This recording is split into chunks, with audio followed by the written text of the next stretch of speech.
NDA सरकारचे आधारस्तंभ असलेल्या बिहार आणि आंध्र प्रदेशसाठी बजेटमध्ये भरघोस निधी देण्यात आला। एनडीए सरकारला दिलेल्या पाठिंब्याची परतफेड बजेटमधून करण्यात आल्याचा आरोप होतोय। पण दुसरीकडे केंद्राला करातून सर्वाधिक महसूल देणाऱ्या महाराष्ट्राच्या तोंडाला मात्र पानं पुसल्याचा आरोप हा विरोधक करतायत। नक्की काय आहे या बजेटमध्ये याचा आढावा घेणारा हा स्पेशल रिपोर्ट पाहूया। ये बजट तो पहले एक राज्य के लिए बनाया जाता था गुजरात, अब और 2 राज्य उसमें जुड़ गए हैं। हा काय अर्थसंकल्प महाराष्ट्राचा आहे का?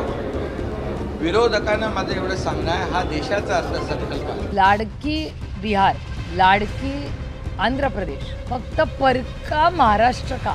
मला असं वाटतं की विनाकारण नरेटिव्ह तयार करण्याचा जो प्रयत्न होतो, महाराष्ट्राला काही मिळालं नाही हे तुमच्या समोर आहे। त्यांनी सपोर्ट केला म्हणून त्यांच्यासाठी बजेट आहे। मग आमचे लोक जे पक्ष तोडून गेले, ज्यांना चिन्ह दिली, ज्यांनी गद्दारी केली, त्यांना काय मिळालं? त्यामुळे हे बजेट जे आहे हे देशाचं आहे।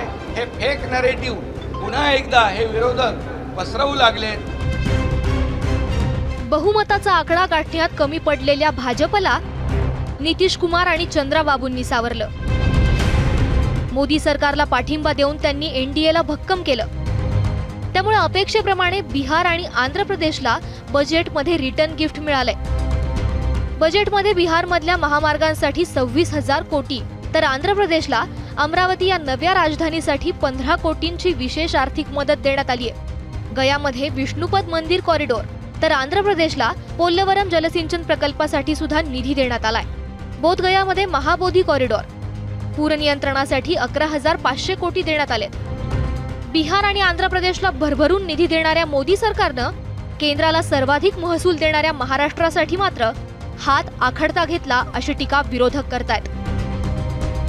ये बजट तो पहले एक राज्य के लिए बनाया जाता था गुजरात, अब और 2 राज्य उसमें जुड़ गए हैं। कौन से 2 राज्य सर? और सरकार बचाने के लिए प्रधानमंत्री को ये करना जरूरी है। कुर्सी बचाने के लिए बजट बनता है, देश के लिए नहीं बनता है, ये हमने पहली बार देखा है। आंध्र प्रदेश आणि बिहारला देण्याचं अजिबात दुःख नाही, तर त्यांचा प्रत्येक राज्याचा अधिकार आहे। पण महाराष्ट्रावर अन्याय काय? म्हणजे गमतीने खरं तर मला असं विचार आला की लाडकी बिहार, लाडकी आंध्र प्रदेश, फक्त परका महाराष्ट्र का? आज महाराष्ट्राच्या तोंडाला पाणी पुसण्याचं काम केलेलं आहे। नक्की त्या स्टेटला मिळालं पाहिजे, दुमत नाही, पण त्यांनी सपोर्ट केला म्हणून त्यांच्यासाठी बजेट आहे। मग आमचे लोक जे पक्ष तोडून गेले, ज्यांना चिन्ह दिली, ज्यांनी गद्दारी केली, त्यांना काय मिळालं? म्हणजे आज दाखवून दिलं केंद्र सरकारने की त्यांची काय ऐपत आहे या ठिकाणी। उद्धव ठाकरे यांनी तर मोदींना महाराष्ट्र नावडता असल्याची टीका केली आहे। त्यांनी म्हटलंय, पंतप्रधान मोदींनी नावडता महाराष्ट्र ही योजना सुरू केलेली दिसते। गेल्या 10 वर्षात महाराष्ट्र ओरबाडला आणि मुंबईची लूट केली, पण प्रत्येक बजेटमध्ये महाराष्ट्राची निराशाच केली। महाराष्ट्रानं आणखी किती अन्याय सहन करायचा? पण दिल्लीचे बूट चाटणारे घटनाबाह्य सरकार बसले, तोपर्यंत हा अन्याय सुरूच राहणार आहे। घटनाबाह्य सरकारची किंमत महाराष्ट्राला मोजावी लागते। विरोधकांच्या या आरोपांना उत्तर देण्यासाठी मुख्यमंत्री एकनाथ शिंदे आणि उपमुख्यमंत्री देवेंद्र फडणवीस सरसावले। फडणवीसांनी बजेटमध्ये महाराष्ट्राला काय मिळालं याची यादीच वाचून दाखवली। हे बजेट जे आहे हे देशाचं आहे।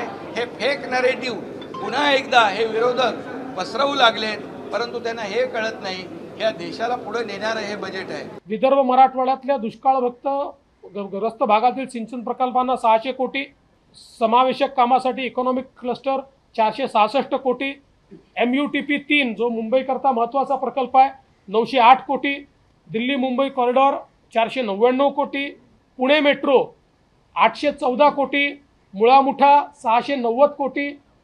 म्हणजे ही यादी वाढतच जाणार आहे। उद्यापर्यंत पूर्ण यादी घोषित करू।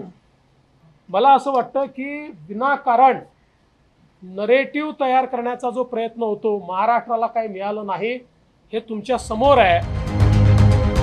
येत्या काही महिन्यांमध्ये महाराष्ट्र विधानसभेच्या निवडणुकांना सामोरा जाणार आहे। त्या दृष्टीनं बजेटमध्ये महाराष्ट्रासाठी घोषणांचा पाऊस पडेल अशी अटकळ बांधली जात होती, पण सध्या तरी महाराष्ट्राच्या पदरात फारसं काही पडलं नसल्याचं दिसतंय। ब्युरो रिपोर्ट, ABP माझा। ABP माझा, उघडा डोळे बघा नीट।